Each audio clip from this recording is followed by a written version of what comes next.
এ পর্যায়ে আমাদের সাথে অনলাইনে লালমনিরহাট থেকে যুক্ত হয়েছেন সুশাসনের জন্য নাগরিক সুজন এর জেলা কমিটির সহ সভাপতি আবু হাসনাত রানা।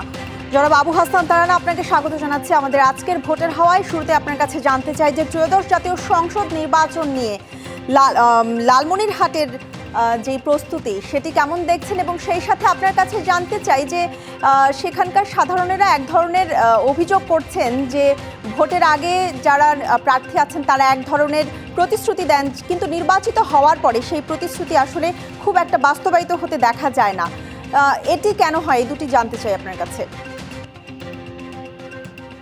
ধন্যবাদ আপনাকে, আর যারা শুনছেন সকলকেই ধন্যবাদ জানাচ্ছি।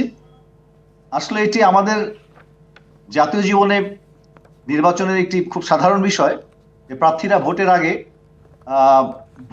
ভোট পাওয়ার জন্য অথবা ভোটারদের প্রলোভিত করবার জন্য নানান ধরনের লোভনীয় প্রতিশ্রুতি দিয়ে থাকেন, অনেক ধরনের কমিটমেন্ট করে থাকেন উন্নয়নের বিষয়ে।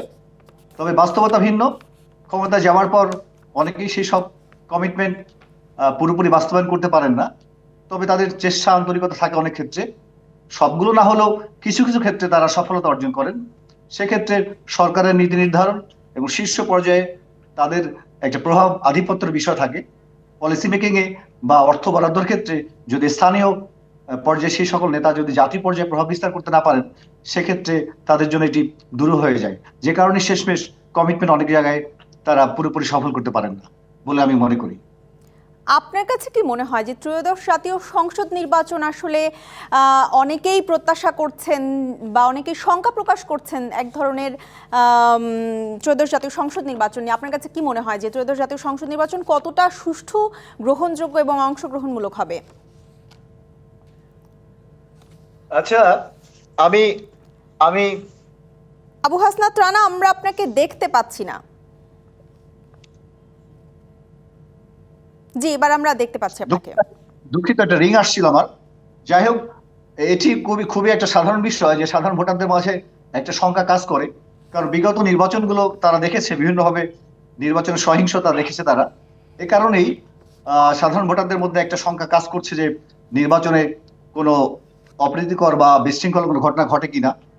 তো আমরা আশা করি আগামী ত্রয়োদশ সংসদ নির্বাচন মানুষ নির্ভয়ে নির্বিঘ্নে বাধাহীনভাবে ভোটাধিকার প্রয়োগ করতে পারবে।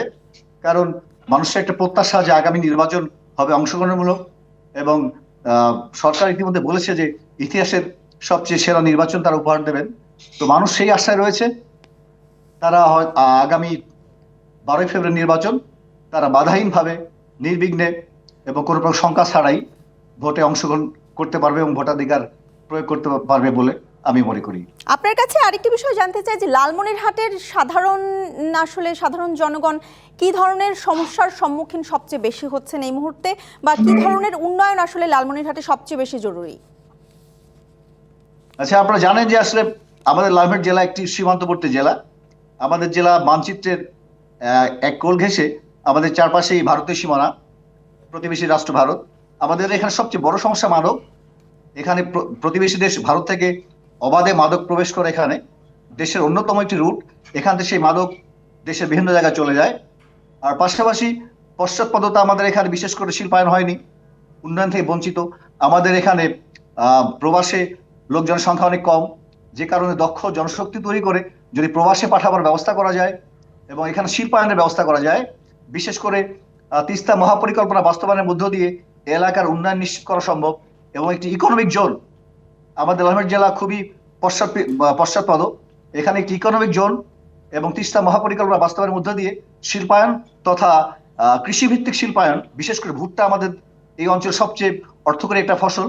এই কারণেই এখানে যদি কৃষিভিত্তিক শিল্পায়ন করে কর্মসংস্থান সৃষ্টি করা যায়, তবে আমি মনে করি যে এলাকা উন্নয়নের মূলধারার সঙ্গে সম্পৃক্ত হতে পারবে। আপনার কাছে আরেকটি বিষয় জানতে চাই যে আপনারা সুজনের সাথে যারা সম্পৃক্ত কিংবা মানবাধিকার কর্মী যারা আছেন, তারা আসলে বিভিন্ন ধরনের সমস্যা নিয়ে আপনাদেরকে আমরা দেখি যে বিভিন্ন সময় মিটিং মিছিল বা সমাবেশ করতে, কিন্তু সেটি আসলে সেই পর্যন্তই আমরা অনেক সময় দেখি যে বাস্তবায়িত হতে দেখি না। এটি কেন হয় আপনার কাছে জানতে চাই।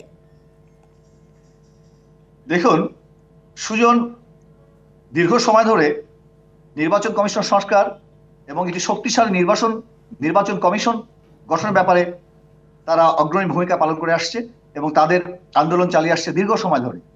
আপনারা হয়তো জানেন যে সুজনের আন্দোলনের ফসল কিন্তু নির্বাচনী ইশতেহারে নির্বাচনের প্রার্থীদের হলফনামায় তাদের সম্পদের বিবরণী প্রকাশ করার যে বিষয়টা, এটি কিন্তু সুজনের আন্দোলনের ফসল। এটি একসময় ছিল না। সুজনের আন্দোলনের প্রেক্ষিতে নির্বাচন কমিশন প্রার্থীদেরকে বাধ্য করেছে তাদের সম্পদের বিবরণী জমা দিতে। তো এটি মনে করি আমি একটি বড় অর্জন।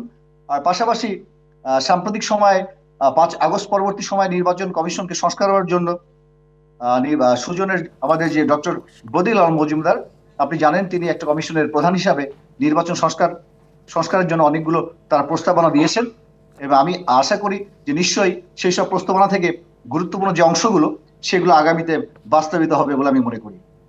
জনাব আবু হাসনাত রানা, আপনাকে অসংখ্য ধন্যবাদ আমাদের ভোটের হাওয়ায় আজ সময় দেওয়ার জন্য।